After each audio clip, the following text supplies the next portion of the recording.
Students, whatever homework is given to you, you have to submit it on the very next day between 8 am to 1 pm to the given WhatsApp number, and it is compulsory to submit your homework as your attendance will be marked on the basis of your submission.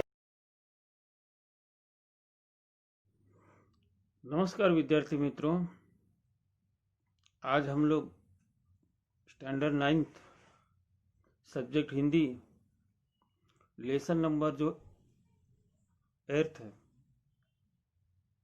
Gulmarg की खिड़की से एक रात। इसके जो रचनाकार हैं मोहन राकेश जी, इसको पढ़ेंगे। मोहन राकेश जी का जन्म जो है 1925 ईस्वी और निधन जो है सन 1972 ईस्वी में हुआ था। मोहन राकेश का जन्म जालंधर पंजाब में हुआ था। इनके पिता जो है व्यवसाय से वकील थे, परंतु उनकी साहित्य में बहुत अधिक रुचि थी। अतः राकेश को बचपन से ही घर में पर्याप्त साहित्यिक वातावरण प्राप्त हुआ था।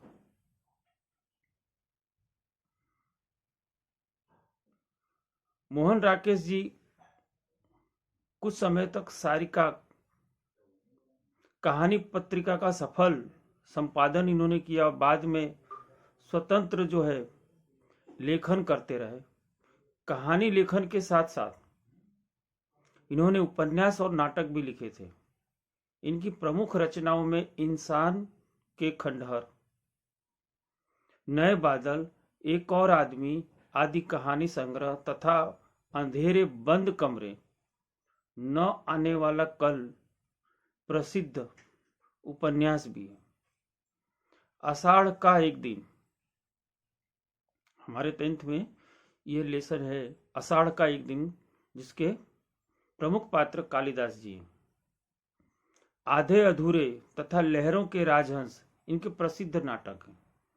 मोहन राकेश मूलतः एक सफल कहानीकार तथा नाटककार। ये जो हमारा जो लेसन है, जो गुलमर्ग की खिड़की से एक रात, ये एक यात्रा वृत्तांत।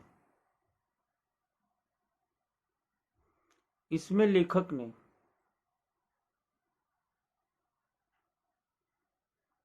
कश्मीर की प्राकृतिक सुंदरता,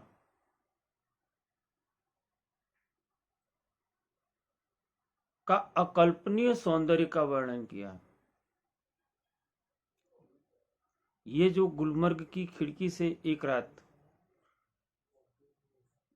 परिवेश से लिया गया है, इस यात्रा वृत्तांत या लेख में लेखक ने गुलमर्ग के प्राकृतिक सौंदर्य का स्वानुभूति स्व यानी खुद जो अनुभव किया, उसका विवरण उन्होंने इसमें प्रस्तुत किया है।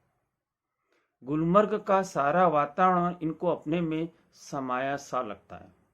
गुलमर्ग की एक रात का अकल्पनीय सौंदर्य इनसे भुलाया ही नहीं जाता। लेखक आगे कह रहे हैं कि कुछ जगहें होती हैं जिन्हें आंखें एक बार देखती हैं तो चौंक उठती हैं, फिर धीरे धीरे परिचित होकर उदासीन हो जाती हैं। उदासीन का अर्थ होता है अनमना। गुलमर्ग ऐसी जगह नहीं है कि जिसे देखा जाए और उदासीन हो जाया जाए। लेखक आगे लिख रहे हैं, मैं जब पहली बार गुलमर्ग गया तो मुझे वहां कुछ भी असाधारण नहीं लगा। एक खुला सपाट मैदान, देवदारों के घने झुरमुट और बस। देवदार के घने पेड़ और बस। तब मैं घंटे भर में सारा गुलमर्ग देख आया था। मगर बाद में महीनों वहां रहने पर एहसास हुआ कि पहली बार तो क्या, बाद में भी कभी उस स्थान को मैं पूरा नहीं देख पाया। उसे पूरा कभी देखा ही नहीं जा सकता। शायद यही कारण है कि गुलमर्ग में रहकर वहां के साथ व्यक्ति की आत्मीयता, अपनापन धीरे धीरे इतनी गहरी हो जाती है कि वह अपने को भी उस सपाट मैदान के एक हिस्से के रूप में देखने लगता है। वहां पर कांपती तितलियां, उठते बादल और बर्फ से चमकती पहाड़ियों की तरह, और दूसरी ओर वह पूरा विस्तार जिसमें वह स्वयं भी रहता है, उसे अपने में समाया सा लगता है। सूर्योदय और सूर्यास्त, सूर्य का उदय होना, सूर्यास्त सूर्य का डूबना, दोनों संध्याएं, घना कोहरा, पीली धूप और सब कुछ। इसीलिए जब व्यक्ति गुलमर्ग से चलता है तो एहसास होता है कि अपने से ही बिछुड़ने का, किसी हम अपने से दूर हो रहे हैं, ऐसा एहसास होता है, अपने उस रूप से जो कि इतना परिचित होते हुए भी सदा अपरिचित बना रह जाता है। गुलमर्ग में सपने फूल बनकर उगते हैं। हरियाली के आर पार लाल लाल छतों के ऊपर, घर के जो छत हैं वहां लाल रंग से रंगे हुए हैं, लाल लाल छतों के ऊपर आकाश में आंखें मुग्ध होकर देखती रहती हैं, और फूलों में नए नए रंग भर जाते हैं। वातावरण में नई नई कपोलें, कपोलों का अर्थ होता है नई नई पत्तियां, फूट आती हैं। हर क्षण एक नए अनुभव एवं नए रोमांच की सृष्टि होती है, रचना होती है। बादलों के पोटिकों, पोटिकों का अर्थ होता है बरामदा, आहता, के नीचे लोग बाहें फैलाए घास पर बैठे हुए हैं। दूर दूर तक सैलानी, सैलानी यानी घूमने आने वाले लोग, दूर दूर तक सैलानियों की पंक्तियां घोड़े दौड़ाती नजर आती है। रंगों के कुछ बिंदु हरियाली के पट पर जहां तहां छिटके हों, कैनवास की तरह लगता है। सहसा प्रकाश से नन्ही नन्ही पारदर्शक बूंदें पड़ने लगती। रंगीन बिंदुओं का पूरा विस्तार एक बार फिर सिहर जाता है, कांपने लगता है और अपने को समेटने लगता है। हरियाली का सपना कुहासे के फूल में बदल जाते हैं। कुहासा, धूत, जो पानी के छोटे छोटे कणों से मिलकर बने।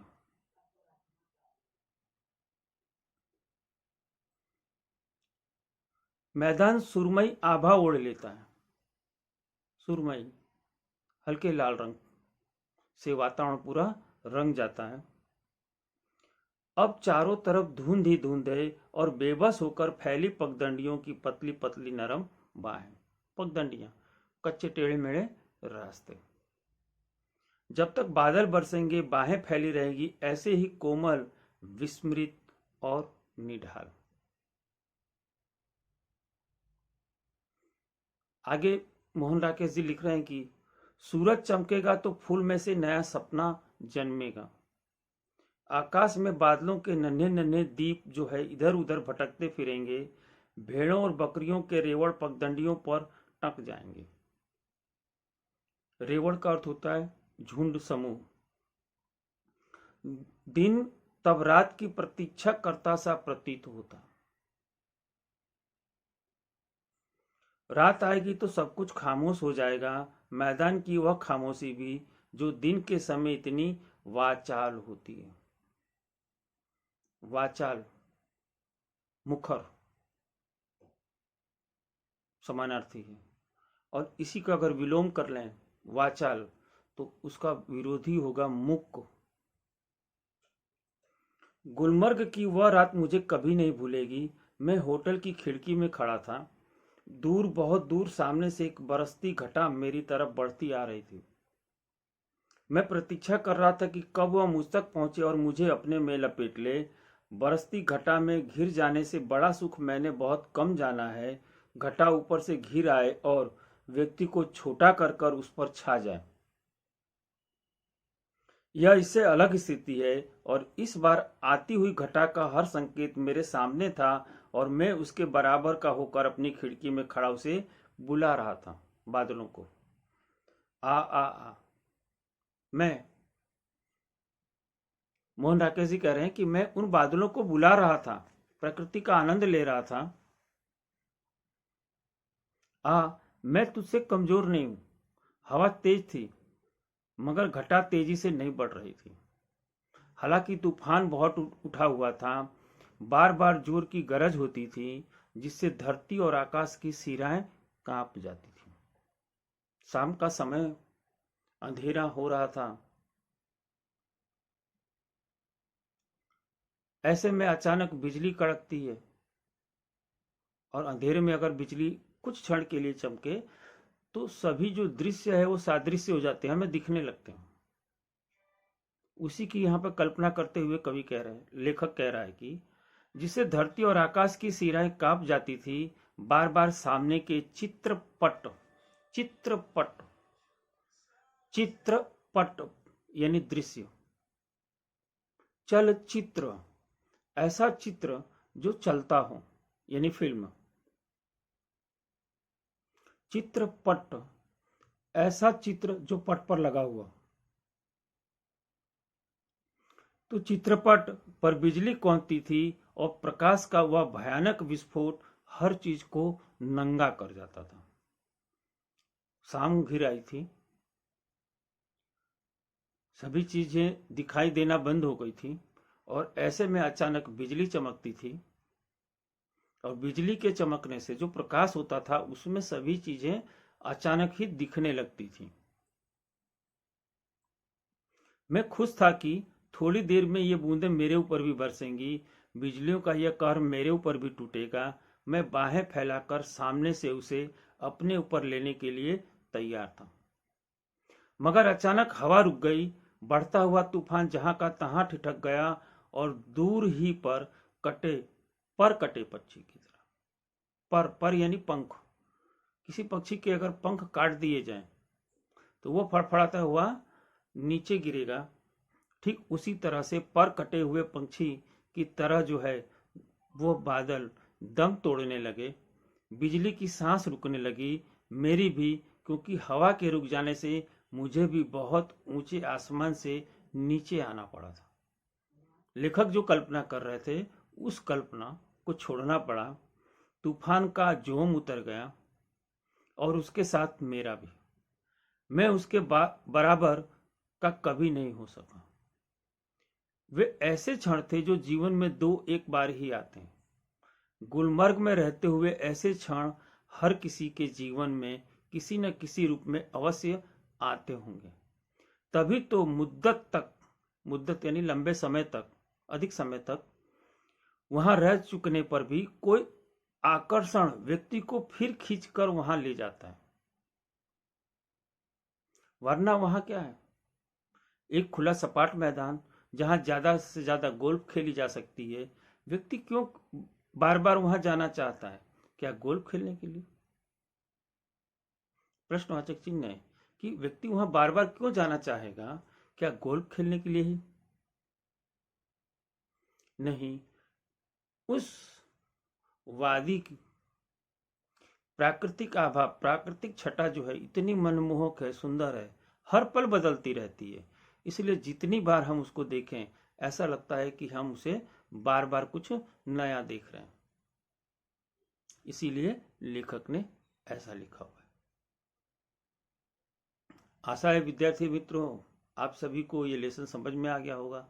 अब आप लोग इस लेसन का जो स्वाध्याय है जो उसे लिखिएगा। अगर कुछ मुश्किल हो तो मुझसे संपर्क करिए।